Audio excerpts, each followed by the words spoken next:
ইমাম মুয়াজ্জিনদের বেতন বাংলাদেশের মতো একটা মুসলিম কান্ট্রি রাষ্ট্রীয় কোষাগার থেকে দেওয়া উচিত।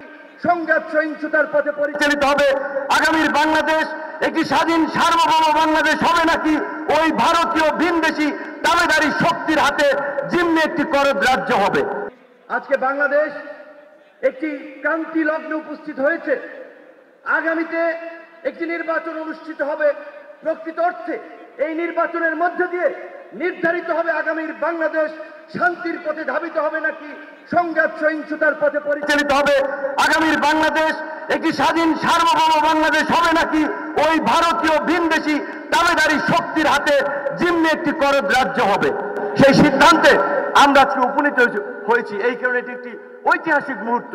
সেই সময় ইমাম এবং মুয়াজ্জিনদের এই সম্মেলন আরেকটি ঐতিহাসিক সুযোগ আমাদের সামনে এনে দিয়েছে। আমি আপনাদের যে 7 দফা দাবি সেটার প্রথম দফাটা আমি পড়ে শোনাতে চাই।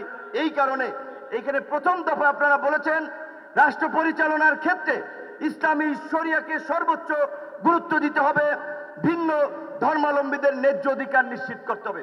অত্যন্ত চমৎকার একটি কথা আপনাদের প্রথম দফা দাবিতে বলেছেন। যেমন ইসলামী শরিয়ার কথা বলেছেন, একই সাথে এই দেশে হিন্দু, বৌদ্ধ, খ্রিস্টান, অন্যান্য ধর্মের যে সমস্ত মানুষ বাস করে তাদের অধিকার নিশ্চিত কথা বলেছেন। এই যে একটা উদার দৃষ্টিভঙ্গি, আপনাদেরকে আমি আন্তরিকভাবেই সাধুবাদ জানাই।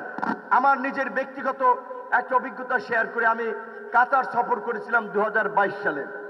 আমাদের বাংলাদেশি আলেমরা আমাকে একটি সংবর্ধনা দিয়েছিল। পরে আমি অনেককে জিজ্ঞেস করেছিলাম আপনারা কিরকম সুযোগ সুবিধা পান। বেশ কয়েকজন আলেম তাদের ল্যান্ড ক্রুজার গাড়িতে তারা নামাজ পড়তে আসে, নামাজ পড়ে ল্যান্ড ক্রুজার গাড়ি বাংলাদেশে আপনার বলতে গেলে প্রায় 4 কোটি টাকার মতো পড়ে যাবে। সেটা বলে যে এটা সরকার তাদেরকে দিয়েছে। তারা একটা বাড়িতে থাকে। আমি 1-2 আলেমের বাসায় দাওয়াত খেয়েছি।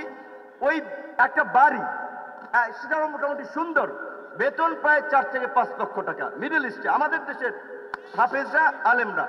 আর আমাদের দেশে আমরা বলি 92% মানুষ মুসলমান। এই দেশের সবচেয়ে উপেক্ষিত আলেম ওলামারা, মসজিদের ইমাম মুয়াজ্জিনরা।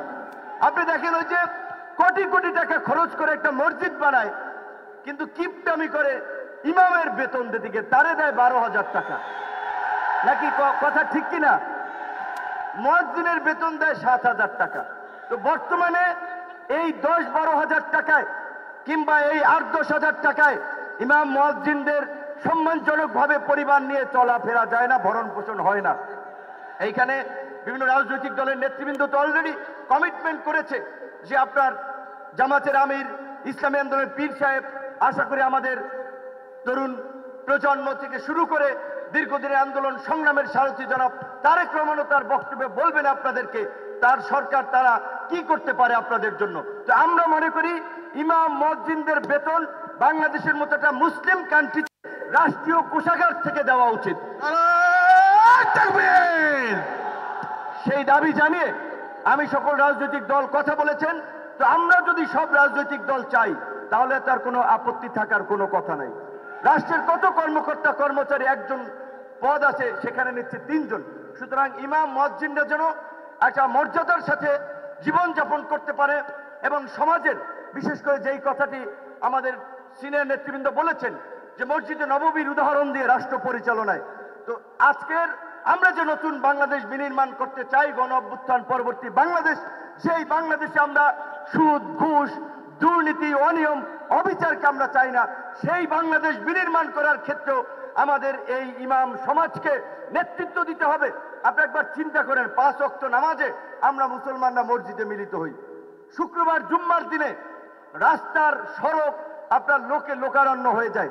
এই সড়কের এই জুম্মার খুতবা থেকে এই জুম্মার দিন যদি আমাদের ইমাম সাহেবরা সমাজে চলমান অন্যায়, অবিচার, ঘুষ, দুর্নীতি এগুলোর বিরুদ্ধে বক্তব্য দেয়, তাহলে তো এই সমাজে দুর্নীতি, দুঃশাসন, অন্যায়, অবিচার চলতে পারে না।